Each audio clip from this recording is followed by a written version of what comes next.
everyone, and welcome to Fika for Life. My name is Edward Thomas, My and name is Linh. and we're back again for another podcast On Fika. just for you. Fika. So, Linh just came back from Viet Nam. Yes. Without any corona. No. She's been in quarantine, but she looks great. Her nose isn't runny. She has no fever. I mean, she was pretty much the same as always, sick in the head. But that's not contagious. No, exactly. We hope not. And so she brought me back this, what is it called in Vietnamese? Bangh gai. Yeah, Bangh gai. That was, the way she says it's like so easy. And then I'm like... I had to just think that, wait, what's it called? And so you can hear it's in a... Wrapper. It's wrapped in like banana leaves. Is it banana leaves? I don't think it's banana. I think it's a like some different kind of leaf. I think that's also... It's crack leaf. No, it's from some plant. I'm not sure because I haven't been around when they made it. Crack. Yeah, and I think it's the leaf also. It makes the color because I have never seen rice that's black because it's... Well, there's a black rice from Asia. Yeah, but I don't think it's black rice. No. Or I'm not sure. It looks like it's got sesame seeds in it. Yeah. So it's black. It's like it's black as It's my like hair. a black pillow that is the size of your mouse. Yes. The computer mouse. And so you open this up with the It's what does it paper. smell for you? For me, it just smells bang gai. I have no... Doesn't smell like bang rai to me. So. Not that I've ever smelled bang Have you ever eaten something like that? No.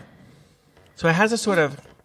Vanilla flavors. No, I would say the smell of it is kind of herbaceous. So a little bit on the grassy side. Yeah. I wonder if... Yeah, it smells like grass. You're right. Yeah, so it's sort of like But I grass, think that's- like dry grass smell, not freshly cut grass smell. Hey, I think that's from the leaf, maybe though. it's hay. Yeah, and so it's black and gooey looking. So I'm gonna try this and tell you guys what it tastes like. I can see little sesame seeds in it, so I know it has that. And Lynn And says it- it's filled with beans. Yeah, bean Okay. paste. It's yellowish, whitish inside. And it's vegetarian. I think it's even vegan because they don't use Oh, but then milk. I'm gonna die. Because it's vegan? Yeah, if there's any meat in it, I can't eat it unless it has meat. So, Yo. okay. So, This is like a typical snack in Vietnam. but I don't think it's. That's it why tastes you like can't... rice. It's like No, it doesn't taste like rice. it's has a kind of doughy texture to it. Sweet. Yeah. Not like really sweet, so like slightly sweet. So not as sweet as a spoonful of honey. It's only the filling that's sweet because the, Really? the black stuff is not... I don't think it's but seasoned. It tastes sweet though. Taste it. Okay. You gotta eat the whole one. You know that. I have to eat the whole thing. I just think it's dense. It's like eating a potato dumpling. I know, but I mean... How am I gonna eat dinner later on? No, you don't need... That's why the Asians are so slim, you know? They eat one of these a day. Yeah. Or yeah, they could eat one. Or if you're really hungry, Oh. you might eat twice. It's got a ball in the middle of it. I think that's like a... What's it called? Like a bean? Or... I don't... Like a bean or a... It's a round piece? alien egg in the middle. They will grow inside of his stomach now. Now it tastes more like Oh, I forgot to bring in the green one because the green one is my something favorite. crispy. Isn't it maybe like coconut or something? Yeah. There's coconut too inside. It's good. We're testing your taste buds. And it's very fragrant. It tastes like something that's been pulverized and then turned into a paste, so that How can you taste if something's pulverized? Because you can taste the individual grains of something. So it's kind of, but it's like powder, so it's not granular, but it's powdery. So I think that's the coconut stuff and the bean stuff. I'm gonna eat the bean thing in the middle. Next time I will bring you the green stuff that I have in the freezer. That's my favorite, That's actually. also got crack in it. So. No, that's actually Man, not. Oh my gosh! You know, That's how I smuggle the I think I'm getting crack. high. I think this was opium. No, okay, just kidding. And I what just did so you happy. bring me when you were in the U.S.? Nada. I know. Huh? Because in the U.S. things don't taste good. Yeah. No, we ate a lot of food in America. I saw you ate Indian food. That's why Americans get fat and Asians don't Okay, fat. so it was a bean in the middle. Yeah. It's like Kikärta. yeah, like a garbanzo The bean. chick bean. It's like a garbanzo pea. That's kind of weird, though. Why? Because the rest of it's all really sweet, and then you got like this bean. It's like not even seasoned. It's just a bean. a cooked bean in the middle. It's like the prize. It's like, oh, if you eat away to the middle, you get a bean. I was like, okay. A Tootsie Roll lollipop had a piece of Tootsie Roll in the middle. I get you. This is like a bean. It's really fun seeing you eating it. We should do more of this kind of episodes. You bring me more goodies from Vietnam? Yeah, when my mom comes, she can make a lot of stuff. Your mom. Lynn's mom is so adorable. So cute. If I wasn't a single man. No, you wouldn't. Call me Dad. No, you wouldn't. Because she would nag you. Oh my gosh. Because she's always so stressed. She'd be like, Edward, whatever you want. You make me so full of peace and harmony. Yeah, that's when we talk about dating, man. You have no idea. I know. You've been off the market for so long. Well, and it's like charcoal black. So it looks like a briquette. But then it's some fun inside. It's like cold. So you're thinking that it's going to taste like a briquette, but it doesn't. It's just sweet. Yeah, sweet pasty kind of. Not as sweet as red bean paste. No. So red bean paste would be sweeter than this. This is like mung beans, I think. Really? Mung beans, or it must be something that's yellowish. They're on the inside of it. Yeah. Oh. I think it might be mung beans. And there you have the coconut shreds. Coconut shreds. Shredded coconut custard. Coconut shreds. Coconut shreds, shredded coconut. Have you ever eaten something similar to this? No. Have you ever eaten anything that tastes similar to this? No.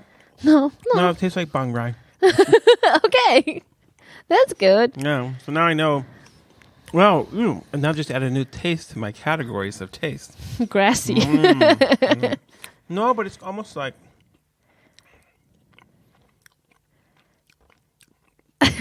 Like there's something really fragrant in it, almost like rose water. Mm-hmm. But it's not rose water, but it's like some kind of flower. I can see you can find a recipe on it.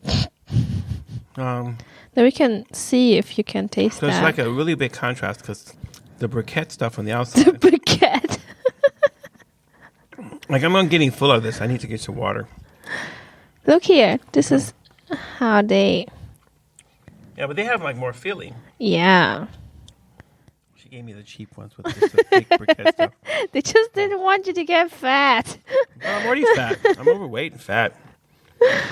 I'm not advocating being overweight and fat. I'm just saying that I am. When that says that it's called chia bien. No, chia bien is how you make it. Oh. Bangh gai. Yeah, okay. Oh, Namding. This is where I was. Really? This is where one of my aunties lives. Okay. And she's like reading. It's so cool that Vietnamese is written with like Roman letters, because there might be a chance you could learn to read it even if you can't pronounce it. Good luck. Yeah. It has 6 different tones, so Oh, really? Jonas can't even distinguish all the tones. My brother. It only has 6 tones? Yeah, but but Chinese has 4. So okay, that's a lot. So what are the 6 tones in Vietnamese? So you have bang, sắc, huyền, hỏi, ngã, nặng. Bang, sắc, huyền, hỏi, ngã, nặng. That's 6. So you have all the 4 tones of Chinese plus 2 more. Yeah. Isn't that cool? I know. Well, I didn't know that Vietnamese was so complicated. I think I'm not really skilled in reading, and I'm definitely not skilled in writing. No, we see that. So that's why it takes a long time for me to read something, because I have to criticize your writing and say, I write better You Vietnamese stink. I write better Vietnamese than you. No, I don't. Because it's really hard, because in the languages that we are familiar with, how you learn to read. Yeah. But in the Vietnamese language, usually you learn to read from right to left. Like there's this word, and you start with the most left thing, and then you work yourself to the front, because you have to get the tones right. Who came up with that system? How high were you? Well, it wasn't me. I mean, I know it was thanks. you that did it. You can say thanks to the French. You have it in this Roman letters. Before it wasn't Chinese letters. So. Oh, really? Was it? Yes. Uh-huh. Before the colonialist time. I always wondered what ancient Vietnamese looked like. In Chinese. Okay. It's basically Chinese. So basically it was a Chinese dialect. no, it's not Chinese dialect. Now they use Chinese letters. Well, there are a lot. Characters. Yeah, but most things were in Chinese letters in Asia. Really? Okay, and then Not the Asian tribe I come from. okay, which one was I that? don't know. Okay, you're probably wondering, like, what is this episode of We just wanted to hang out and. So this is what happens when Lynn and I get together. Is that sometimes we just get together. We just don't have anything planned. Look, this is the one I forgot to bring you. This is my favorite. So the green ones are kind of cool though, because it looks like neon. Yeah, it's like neon green with it's like egg yolk yellow stuff in the middle. So it looks like a locust. You know, when after I was I gave birth, this was the only thing I was craving. Really? Yeah, I was like, I need this, and then my mom came and my mom's friend, and then they made a different version of it, and it wasn't this one. So I tried to be polite and still ate it, but I was should have like, popped no, in the eye. Wasn't this Mom, one. smack. It wasn't this one. Ew.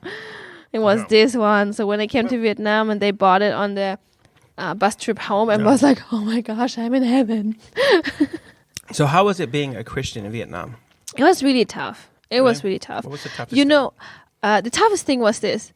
One of my cousins, he's dating a girl for like 2 or 3 years now, and she's apparently from a Christian family, or at least from a Christian background. And there was this whole issue because they're in a certain age, have been dating for some time, that they would want to marry, maybe. People were asking about that. And the thing is, I don't really know which tradition the church is where she's come from, but also my other aunt on my father's side, they both had to go to 3 months classes and pass a test. And only if you go to those classes and pass the test, then the priest would assess that and would say, okay, but that's cool. Now you know about the faith, and that's like a Christian church?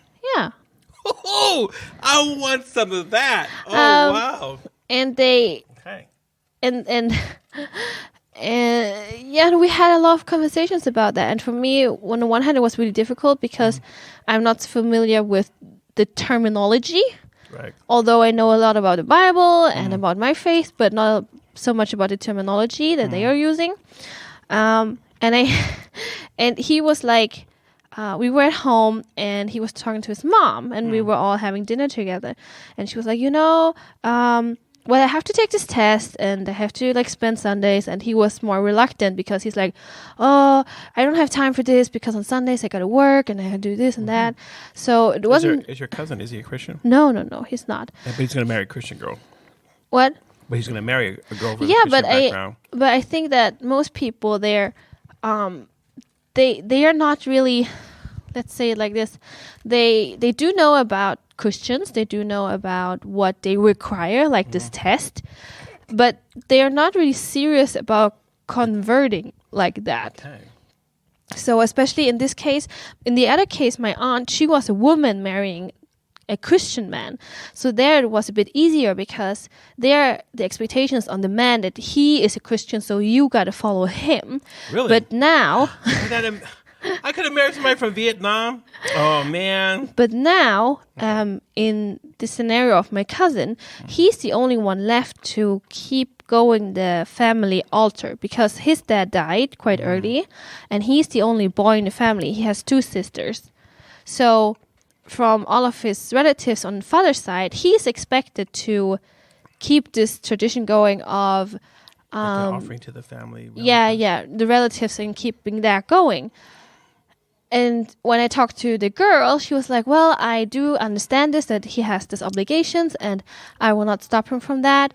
But she was more in a way of, I just wanted to be balanced. So if there's anything that my family requires us to go, that he wouldn't chicken out of it or saying, well, it's not my business or whatever.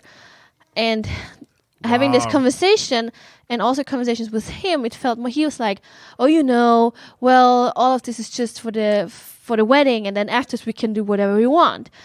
Basically like that. But he also told me about a friend, like a mutual friend they have. Yeah. And that mutual friend seemed to be a devout Christian, because he was saying that, I am really happy for you guys, and it's really fun if you guys get married and get happy, but I cannot attend your wedding. Why? And then he explained, because I know your stand is that, you shouldn't be too strict about this, and don't take it so serious, and you can't make me do stuff, and basically not taking it serious. So he said that I cannot come to your wedding and basically support you continuing living a non-Christian life while you outwardly have converted. Wow. And I think there were a lot of bad examples too, because they talk about, this lady, she married a Christian man, and they never go to church anymore, and this person did this and this, and after and my cousin even looked into like buying his way out, like somehow like faking the certificate or stuff, and it was quite crazy, because it sounded like a very different Christian tradition, and they still have this like, well, if you marry outside the faith, then you will not be buried in the congregation, and people will not come to your funeral. People from the congregation will not come to your wedding. People from the congregation will not bless your children. Like, it felt really strange, and on the other hand, I was like, but it's all about Jesus. And I tried to tell her that for me it's about Jesus, and she's like, well, for you it's about Jesus, but for me it's about living a peaceful and nice life, and we should be good to each other. And I was trying to let me it's ask really you a hard. So Vietnam is still a communist country? Yeah, ideology wise, yes. But people have a lot of freedom still? Not really. What you can say, like you can say a lot of things, but not against the government. Okay, but you can be Christian in Vietnam, and it's not a problem. You're not gonna. Yeah, you can be Christian in Vietnam. And they usually tend to keep to themselves. Sorry, I'm smacking because I still have bang gai in my mouth and stuff. It's in my teeth and my gums. And I'm surprised I got down to the last piece. I didn't think I would eat the whole thing. Why not? Because it was really dense. So that's the other thing I say about this, is that it's really dense.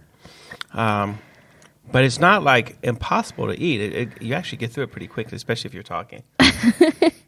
If you've noticed, I normally talk most on the podcast. But now you couldn't. And now I couldn't because I'm eating. That's why I should bring back gai every single time. You gave me bang gai, and now I'm like, I can't talk. Okay. So it was difficult to be a Christian in Vietnam. And yeah. The family altar thing. How do you feel about that?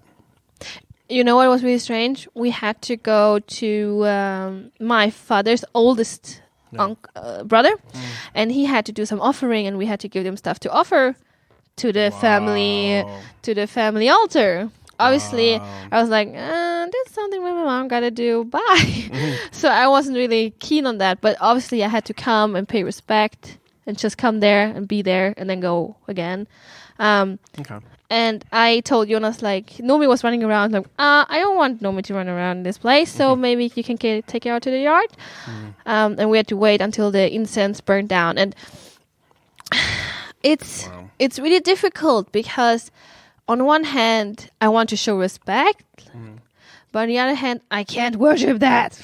No. I won't. We will have a conversation later on. And it's really creepy, and for me, it's really hard. And it's both on my mother's and father's side. So they both are the oldest sons, and they both have like this ancestral thing going on. And it's really important for them. So I think it's hard for me because I come from a Christian background. So I don't have any weird things like that I have to do. I mean, for a Christian, I think like if my family always said, now we're going to honor all of our ancestors, we have a family altar, I'd be like, I guess I'm gonna have to play Elijah on Mount Carmel, just like here we have the true God. So, but how do you resist the pressure though of here's like a whole culture that's expecting you because of your ancestral ties to that culture, and they're expecting you to participate. Well, how do you handle the we have to give them something to offer? Like it's like, okay, mom, you take care of that. I'm out of here, or do you feel compelled to have to do it, or no? I think if it would be just myself, I don't think I would bring anything to offer, and I would try to tell them that, I'm a Christian and I can't do that. I won't do that. And I think it would, especially my oldest cousin, who will take over after my oldest uncle will pass. Yeah. So he is always playing this role of, I'm going to keep the family together, blah, blah, blah. I think he would be pretty offended, but that's fine because, to be honest, I don't have that tight ties to them. Yeah. I come visit every once in 5 years or something, and it's nothing that they really can put against me. It's not like I'm living around the corner and they can't guilt you. They can't guilt me to do that. No, I think it would be more interesting to ask my aunt though, because she grew up with that, and now she's married to a Christian. And the funny thing is, they also have a family altar with Jesus. So they have. Wait, why do we do the podcast with that? They have a family altar, but instead of like ancestral pictures and worshiping the ancestors, they're worshiping Jesus. So it's like they're just exchanging the picture. So they have pictures of Jesus. And they offer like fruit and everything to Jesus. I don't know if they did do that. Burn incense and money to Jesus. I don't know about that. But they have a family altar where Jesus is on it instead of everyone else. You should call her and ask her how does that work. That would be really I could ask her. Like, hey, I was wondering. Wow. Okay. So now, sometimes we talk about Fika items. And now here's the paper, the leaf. That's what it sounds like. And now I've eaten this bang gai. Yeah. I would recommend someone trying it. I don't know if I would eat it again. I don't know if it's not bad, but like it was a little bit sweeter. I think because I'm American. You just have American taste buds. I'm like, it needs more sugar. And salt. And peanut butter and chocolate sauce. No, but if it was something, if you could dip it into something. No. Ew. That would be so cool. Ew. Like they had a dip for bang gai. You could like. Did you know that Asians are much more slim than Americans? No. Do you understand why? Nope, I don't understand why. Seeing all those fat people in America made me happy. I was like, I am not the biggest boy on the block anymore. But you know what also was difficult in Vietnam? People commenting on size and weight all the time. Really? Yeah, that's the only thing they talk about. Like, oh, you got fat. Oh, you got small. And they were walking up to me like, oh, you got so big. They're like, wow, you're so big. And now I had a good excuse. I'm like, I'm pregnant. I'm like, oh, okay, that's fine. But if I wouldn't be, then people would be like, oh, you're so fat. Wow, your brother's also really fat. So if I go to Vietnam, they're just going to be like, wow. Yeah, he's so fat. Look at that donut. It's like a living donut coming towards us. But it's so fat. Yeah, but the thing is, it's so fat, and then people are, oh, she's so skinny. And the disturbing part is that when are you like okay? You're never okay. You're never okay because there's always something wrong with you. Wow. So I think it was really difficult to hear that this commenting all the time. It's a different culture, so different cultures, different strokes for different folks, So. Well, that was our Fika podcast about Bang gai and about being Christian in Vietnam. Or being a visiting Christian. Visiting Christian, sorry. Because you don't really live there. No, and then I could tell better stories, I guess. That must be kind of cool, though, I can check with my aunt and ask her. Yeah, we could talk about that again some other time. I'm not sure if she's a born-again Christian, though. No, we'll find out. We'll ask her. We'll interview her. We'll give her the test. The test. I'm like asking her, what did they ask during the test? Yeah. I wonder. I'm really curious because if you have to and you have to pass the test. Yeah, you got to pass the test. But I mean, you have 12 Sundays, I guess, because it's 3 months class every Sunday. Wow. So really? So you have to be really motivated to get married, to go through and that. I think, and some people, they couldn't marry, you know why? Because they never passed the test. They had to release, they had to release the engagement because it's if you're stupid, you can't get married. I don't know. Wow. Well, Sorry. I think on the other hand, though, it emphasizes that you should know the other person's faith, like what you're buying into. I mean, it makes sense though, because it's treating marriage as something that's really important and special and holy, and you don't just get into it, lightly. You have to think it through. Well, wise words, man. I know. Well, for those of us who have been there and done that, all we can say is we hope you other people do a better job. Thank you guys for listening. This was more easygoing episode that you can listen to when you're still working. You don't have to pay that much attention, and Yes, you do. I hope it brightens your day. Every word that we say is worth listening to over and over again. There's nuggets of wisdom. You just have to dig deep to find them. Well, thanks for listening to us. Please write, we love answering the questions that you all send in, and we think it's a really wonderful time. Take care of yourselves. Be blessed and have a good time. This is Edward Thomas and Lingen. See you later. Bye. Fika for life. Fika for life.